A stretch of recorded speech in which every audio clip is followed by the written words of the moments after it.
Well, if you clicked on this, you probably liked the show or comic.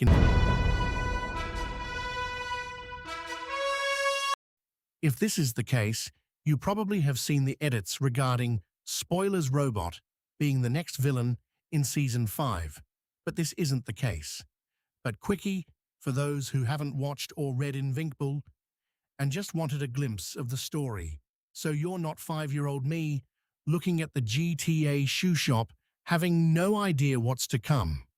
Basically, the story follows a teen called Mark Grayson, who lives with his normal loving mum, and his Viltrumite father, who when Mark gets his powers, plans on taking over the world for his empire. Yikes.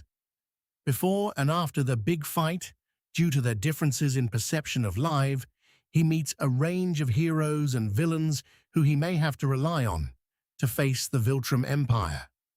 Anyways, back to Robot. There have been so many highly edited shorts for him that are giving people misinformation as well as high expectations for something that will happen far later than they expect. In reality, he would turn in Season 7 after killing Mohawk Mark and Armstrong Levy while also trapping Mark in a different universe. This is only the start of Robot's warpath. Let's find out why he became so evil.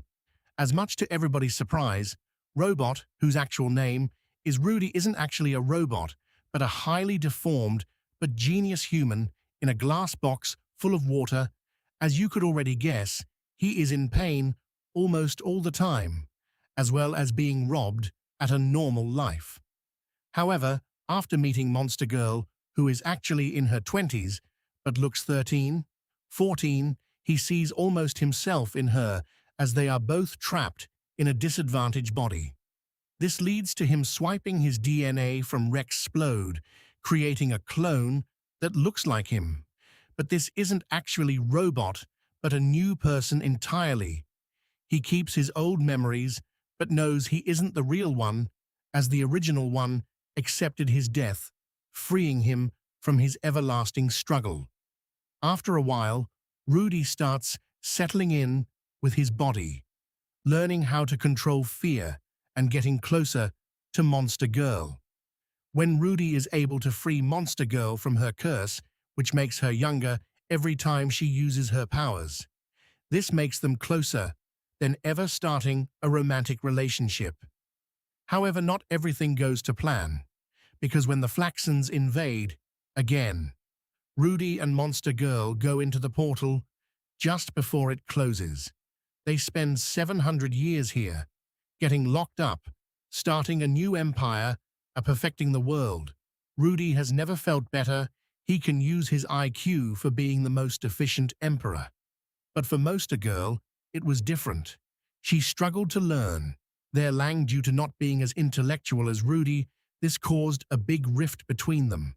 So much so that Monster Girl got Rudy locked up for his ruthless actions against the old empire.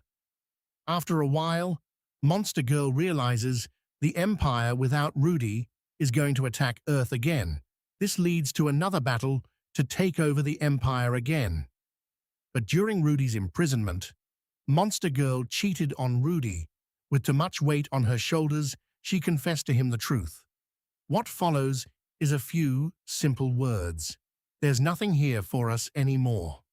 When they get back, things are different. People notice they're colder and less joyful to what they were before. Many arguments later, Rudy is a shell of his former self, spending most of his time in space isolated, living in jealously over Invincible's actions, getting people killed, and yet nobody's bats an eye.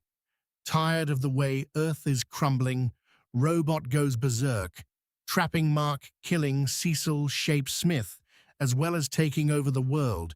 It's too much for Mark to handle. So he leaves, knowing in the future they will fight again. Rudy believes in killing innocent people, if it means the greater good for Earth and theirs, no stopping his mindset.